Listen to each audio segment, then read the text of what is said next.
Në lajme ndër të tjera do të ndiqni familjet shqiptare paguajnë më shtrenjtë energjinë elektrike duke mbajtur rekord me çmimet e kripura. Gaforia blu po bën namin ekosistemin e detit jon dhe Adriatik peshkatar takos se gafore po masakron peshqit dhe midhjen. Janë miratuar për herë të parë gjyqtarët e mediave lajmi i cili thotë si risin reformën në drejtësi. Edicioni informativ në televizionin Kanal 7 mundësohet nga Dhjetor.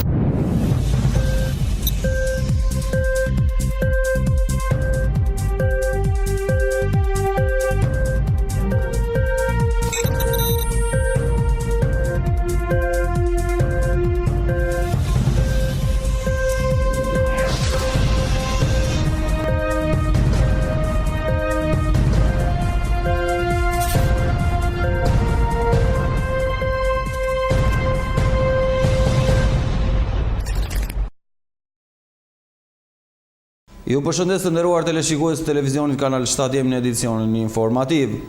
Familjet shqiptare po paguajnë më shtrenjtë energjinë elektrike duke mbajtur rekord me çmimet e kripura. Familjet shqiptare në faturën finale të dritave 62% paguajnë për energjinë elektrike, çka tregon për një kosto të lartë prodhimi apo sigurimit të saj dhe kalimit e konsumimit final. Me pak fjalë, familjet shqiptare paguajnë më shtrenjtë energjinë, rekord me çmimin e kripur. Sekretariati i Komunitetit Energjisë publikoi një raport të fundit ku ka bërë një ndarje të gjithë zërave brenda faturës që paguan një familjar në vendet që janë pjesë e komunitetit ku Shqipëria mban edhe rekordin për çmimin më të kripur të energjisë. Serbia nga ana tjetër ka koston më të ulët, 33% të saj në totalin e faturës së një konsumatori. Por duket se për vendin ton kompensimin deri diku e bën kostoja e ulët e rrjetit. Shqipëria renditet si vendi me koston më të lirë të rrjetit që transmeton një konsumatori familjar, ku në faturë ky aspekt zën 21%, teksa në Kosovë kostot e rrjetit zën 49%. Taksat në faturë në vend cilësohen zero, kurse tatimi me vlerën e shtuar i ndar llogaritet 17% të faturave, ajsa zë dhe në Malin e Zi dhe në Serbi. Kjo llogaritje sipas sekretariatit është bërë për profilin e një konsumatori familjar që jeton në kryeqytet dhe që ka konsum 3500 kW në vit. Në analizë janë marrë edhe muaj nëntor dhe dhjetor i 2018-s. Raporti vlerëson dhe situatën e furnizuesve në vend, duke nënvizuar se Shqipëria ka më shumë se 23 të licencuar, prej saj, por peshën kryesore e mban furnizimi publik, që ka një total për 84% të energjisë që konsumohet nga konsumatorët final. Pjesa e tregut e tre furnizuesve më të mëdhenj ishte sa 93% e energjisë totale që konsumohet nga konsumatorët final. Lidhur me mënyrën se si ka ecuria e konsumit sipas llojit të konsumatorit, raporti vëren se një pjesë të mirë të vendeve si Bosnia, Malizi, Maqedonia e Veriut apo Serbia, konsumi familjarëve shkoi në rënje, kurse jo familjarëve në rritje. Në anën tjetër në Kosovë ka funksionuar e kundërta. Në Shqipëri dhe Moldavi, konsumi si i familjarëve dhe jo familjarëve erdhi në rritje. Gaforia blu po bën namin e ekosistemin e detit jon dhe Adriatik, peshkatarët ankojnë se gafore po masakron peshqit dhe midhjen. Gaforia blu po kolonizon ujërat e detit jon dhe Adriatik, duke u kthyer në rrezik për biodiversitetin vendas. Në butrindin jugor, gaforia blu është kthyer në problem madhor, sidomos për peshkatarët e zonës, pasi pas tyre, kjo gafore po cënon ekosistemin e zonës. Drejtori i Parkut Kombëtar të Butrindit, Erlin Sulo, deklaron se ka informuar institucionet përkatëse. Atëherë të falenderoj që ti ke ngritur vetë personalisht këtë shqetësim dhe ke ardhur këtu në teren pikërisht për të pyetur rreth kësaj problematike. Çështja vërteta ky është një shqetësim që ka prekur komunitetin, sidomos grupet e interesit që janë dhe peshkatarët e zonës, por jo vetëm ata, por edhe turistët e cilët vinë këtu për të ushtruar këtë sport, këtë zanat, por edhe më tepër për të eksploruar natyrën e virgje që ofron Butrindi me shumëllojshmërinë e vet të kafshëve që ka këtu. Që në marrjen e detyrës javën time të parë jam takuar me peshkatarët vendas dhe ata kanë shprehur problematikën rreth kësaj çështje dhe duke më thënë që numri i të ardhurave të tyre ka rënë, numri i prurjeve të peshqve ka rënë, për shkak se kjo gafore përbën dhe cënon rënd ekosistemin që ndodhet në Parkun Kombëtar të Butrindit. Ata janë të pakënaqur, shqetësimet e tyre janë ngritur, janë përcjellur në institucionet kompetente që kanë në jurisdiksion mbulimin e zonave të mbrojtura dhe habitateve në ujore, por megjithatë kërkohet një vëmendje e veçantë edhe nga autoritetet për ta përcjellë këtë problematikë sa më mirë. Ne kemi njoftuar inspektoriatet e përkatëse për këtë problematikë. Unë nuk jam ende në dijeni nëse këto përpara marrjes së detyrës time kanë qenë në teren për të vëzhguar këto, por nga njoftimet paraprake që ka marrë, personale kanë qenë që ata sigurisht janë të shqetësuar për këtë problem dhe që do marrin masat përkatëse për të gjetur një zgjidhje ose për të gjetur një mënyrë se si të ndalojnë këtë cënim për botën e ujore që ofron butrindi. Sipas peshkatarëve të zonës, gaforia blu është kthyer në problem serioz 2-3 vitet e fundit, nuk ka lënë asnjë gjallësi ujore, sidomos midja dhe peshqit janë më të rrezikuarit. Po s'lë gjallësa, midje, peshk. Po më përpara pse nuk kishte? S'ka patur. Si mendon ti nga e ka origjinë? Domethënë edhe gafore që ka qenë një gafore e vendit këtu e vogël, u ka zhdukur komplet, e ka eliminuar. E ka eliminuar. Është e madhe prania e kësaj gaforeje tani në liçen? Shumë e madhe. Sa është në raport me peshqit e me speciet e tjera? Po tani ne që jemi peshkatar për shumë që peshkojmë me rjeta, bëjmë rrethim për shumë me 300 metër rjet, zëm gjithëm kile peshk, 70 kile gafore. Do me thënë është prani shumë e madhe. Shumë e madhe. Dini ju ndonjë metodë se si balancohet prap numri apo nuk e dini? Ajo ishtë, do me thënë ajo pjellë më shpesh nga peshku. Po edhe ha peshk të tjere, eliminon? Po, çfarë do lloj peshku? A është shqetësim ky? Po shqetësim i madh, se sidomos neve që kemi rjeta për shembull, po të vesh një vit me një palë rjeta, me gaforen, për shembull mund të vesh 20 ditë. Siç i bën 500.000 lekë rjeta për shembull që vetë rjeta që e bëjmë, për 20 ditë e eliminon. Kjo ka ullur edhe të ardhurat, besoj se keni më pak peshk, apo jo? Më pak peshk, do me thënë, para 3-4 vjetë mund të zëje për shumë 50-60 kile peshk, 70 kile peshk, tani zë 70 kile peshk. Do më thënë, për pjesë në kësamilit që jemi neve, do më që jetëm në kësamil, ka dikut e 30-20 peshkatar, dhe këta ankesë bëjnë të gjithë për këtë gaforen, dhe ka dhe munges. Në këtë do që të shuhet kjo është shumë e vështirë. Është e vështirë. Shumë e vështirë, sepse kjo mund të jetë e ardhur edhe në deti. Mund të jetë e ardhur edhe në deti, si specie. Ka ndodhur më përpara? Jo, më përpara se kemi. Sa kujtojnë njerëzit? Jo. Asnjëherë S'ka ndodhur kjo. Është komplet e re si specie? Do të jetë 2-3 vjeçare kjo. Sipas dëgjimit që është bërë. Edhe çfarë ndodh tamam? Ajo s'le peshk, nuk le gjen në det, në liçen. Domethënë jashtë unë i prisht komplet. Do të thënë ka një madhësi të Po jo dhe shumë e madhe, domethënë që thua është shumë e madhe, domethënë gjë mesatare është, po që është si tip helmuse domethënë peshkimin. Do me thënë 60 me 40? Po 60 me 40 është ajo, domethënë ankesa kanë të gjithë njerëzit. Plus që edhe peshku është i rralluar, domethënë as ka qenë para shumë vitesh, edhe peshku është shumë më i rrallë. Në të gjitha domethënë. Keni kërkuar identifiku apo nuk? Nuk dim domethënë për këtë domethënë, edhe mund të kenë kërkuar ata. Ekspert ngërën alarm pasi gaforia blu nuk është vendase, ajo rritet në gjirin e Meksikës. Gaforia blu është agresive ndaj ekspertët i bëjnë thirrje autoritetet shojnë më përparësi këtë problem. Mësues se Spanja dhe Greqia kanë ndërmarrë plan veprimi kundër asaj përpara disa vitesh, e ndoshta është koha që dhe Shqipëria të kopjojë këtë plan veprimi përpara se dëmet që kjo gafore po shkakton të jenë shumë të mëdha dhe të pariparueshme. Janë miratuar për herë të parë gjyqtarët e mediave, lajmi i cilësohet si risi e reformës në drejtësi. Janë miratuar për herë të parë gjyqtarët e mediave.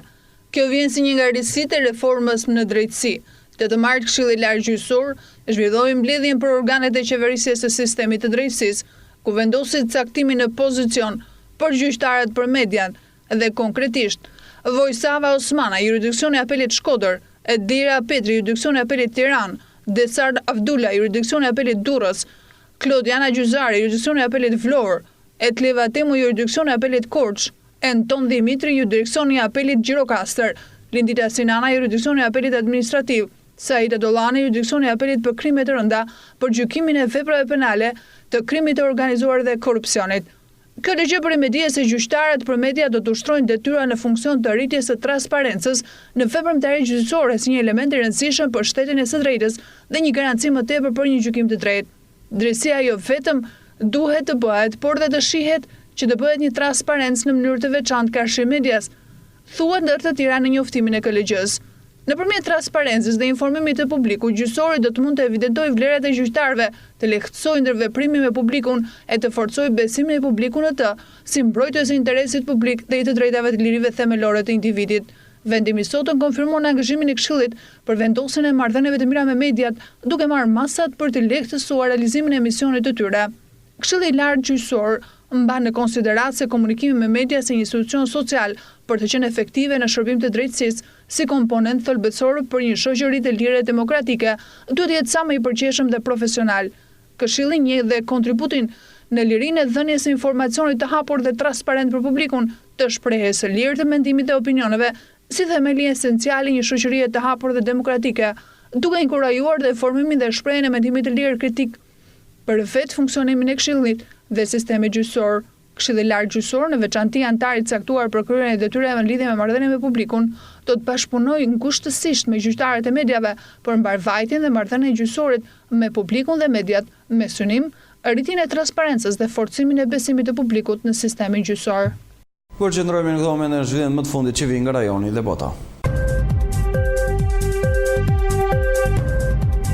Dy partitë më të mëdha në Izrael janë pajtuar të hënën për të mbajtur zgjedhjet e reja në 2 mars, nëse nuk arrihet marrëveshje për formimin e qeverisë së reja. Periudha e 21 ditore gjatë së cilës parlamenti mund të nominojë një parti për të formuar koalicion qeveritar të skadojë të mërkurën, dhe nëse nuk arrihet pajtueshmëri, legjislatura aktuale do të shpërndajë dhe të mbahen zgjedhje brenda 90 ditëve. Nëse mbahen këto, do të jenë zgjedhjet e treta në Izrael më pak se një vit. As kryetari i partisë Likud, Benjamin Netanyahu, dhe as rivali i tij, shefi ushtarak Benny Gantz, nuk kanë fituar numër të mjaftueshëm të ulësve për të krijuar qeverinë. Të dy kanë dështuar të formojnë qeverinë duke hedhur topin në parlament. Mosmarrëveshje politike dhe hetime të afatgjata për korrupsion kanë kërcënuar opozitën e Netanyahut për të qëndruar në pushtet. Muajin e kaluar Netanyahu 70 vjeçar është akuzuar për shkeljen e besimit dhe mashtrimit, teksa ka mohuar çdo keqbërje. Ai ka akuzuar autoritetet ligjore të Izraelit për tentim të krimit të puçit me qëllim rrëzimjetim nga pushteti. Kritikët kanë supozuar se Netanyahu është duke tentuar që të minojë studimin e ligjit dhe të paraqesë veten si viktimë e komplotit të thellë të shtetit.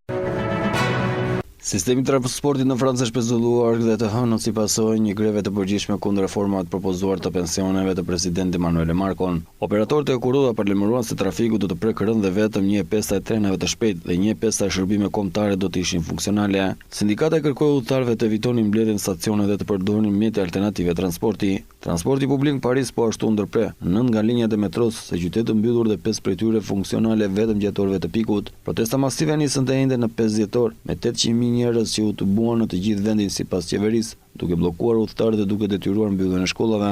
Organizatorët thonë se ishin më shumë se 1.5 milion protestues dhe kanë bërë apel për një ditë të dytë aksioni kombëtar të martën. Ata protestojnë kundër planit të qeverisë së Macronit për ndryshuar sistemimin e pensioneve duke mbledhur 42 plane të ndryshme që ekzistojnë aktualisht në një skemë universale. Kjo do të çonte në reduktim pagesash sipas sindikatëve dhe në shtimin e moshës së daljes në pension.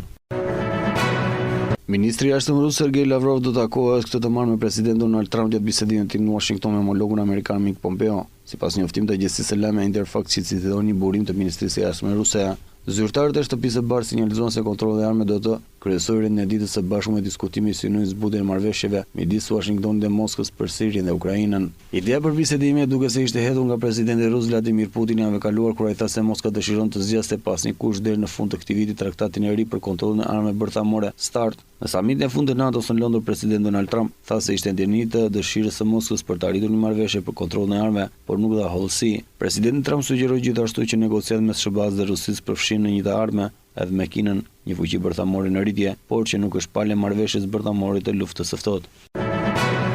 Ujvarat e Viktorias këtë vit janë tharë në pjesën më të madhe të tyre për shkak thatësirës më të dobët që ka goditur në 100 vitet e fundit. Të vendosur në kufin midis Zimbabweve dhe Zambis, ato janë një nga ujvarat më të mëdha dhe më spektakolare në botë. Fotografi dramatike tregojnë se uji kishte që në janar të këtij viti, ndërsa në dhjetor nuk kishte ujë. Një pjesë e ujvara rrith akoma poshtë një perësi më shumë se 100 metra thellësi, ndërsa një pjesë e madhe është tar plotësisht. Ekspertë kanë frikë se ndryshimi i klimës po e shkakton këtë dhe popullsia atje mund të mbetet pa turistë. Miliona turistë vinë në Zimbabwe dhe Zambia çdo vit vetëm për të parë skenarin e bukur të ujvarave Victoria. Vitin e kaluar ka pasur thatësira, por jo si kjo. Kjo është era e parë që kemi parë diçka të tillë, thotë shitësi suvenire Dominic Niabe, raporton Guardian. Për shkak të nivelit të lartë të ujit të lumit Zambezi, popullsia lokale ishte tashmë pa energji elektrike, pasi mbështetet në hidrocentral në lum. Për më tepër, thatësira prekude të lashtat dhe ndihmat ushqimore dhe uji së shpejti mund të nevojitet nga 45 milion njerëz. Duke në pas zhvillime nga rajonit e bota, përqendrohemi sërish me informacion në vend dhe fokusojmë tek fusha e sportit. Pas humbjes në shtëpi 2-0 ndaj Vllaznisë, drejtuesi të klubit të luftëtarit po mendoi largimin e trajnerit grek Marantas. Kur pritej që luftëtarët të rikthehej te fitoria e munguar që prej 14 shtatorit, bluezindu mposhtë me rezultatin 0-2 nga Vllaznia. Humbja ka përçuar doza pesimizmi dhe nota jo pozitiv për vazhdimsin në Gjirokaster. Nisur nga rezultat, drejtuesit më të lartë të luftëtarit mbeten gjithnjë më shumë mes dilemës për vazhdimsi me trajnerin Jorgo Marantas apo afrim në një trajneri tjetër. Rezultatet si asnjëherë në historinë e luftarit në dekadat e fundit të arkivuara nga trajneri Marantas po japin drejt drejtuesit luftarit për ndërprerjen e bashkëpunimit. Pavarësisht se drejtuesit janë shprehur qarta si lidhur me stafin e Marantas, nga burime konfidenciale mësues se luftari me shumë gjasa do të nisë përgatitjen ditën e sotme në drejtimin e zënës trajner Neri Tanovi, por kjo do të ketë edhe kundërshtimin e trajnerit grek, i cili ka paralajmëruar se ai do të jetë në fushën stërvitore për të nisur punën për ndeshjen e radhës. Drejtuesit e klubit kanë pritur që Marantas t'i japë dorëheqjen, por trajneri grek asnjë nuk e ka në mendje. Mësuesit pas humbjes me Vllaznin, palët kanë diskutuar për ndërprerjen e bashkëpunimit, por trajneri do ta pranonte vetëm nëse klubi realizonte kushtet e tij, që padyshim janë te aspekti financiar. Mbrojtësi grek Pareskivas Pirkas është i larguar i dytë nga luftari pas holandezit Hilgen Cherzo. Paraqitja e Pirkas në ndeshjen ndaj Vllaznisë ka zhgënjur drejtuesit të cilët kanë përshkruar kontratën me grekun. Përqendrohemi në këto momente tek parashikimi i moti, ku grafika na një me motin për ditët në vijim.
Gjirokaster.online, faqja e zërit ton të përbashkët. Mjafton një klik dhe aty do të gjeni lajmin që ju kërkoni. Channel 7 Gjirokaster online. Mund të na ndiqni kudo ku ju ndodheni. Lajme minutë pas minute, emisione, kronika, shtypje i ditës, foto, lajm, kulturë, kuriozitete, kuzhinë, sport, transmetim live. Channel 7 Gjirokaster.online. Ajo që ju duhet. Zëri joni përbashkët.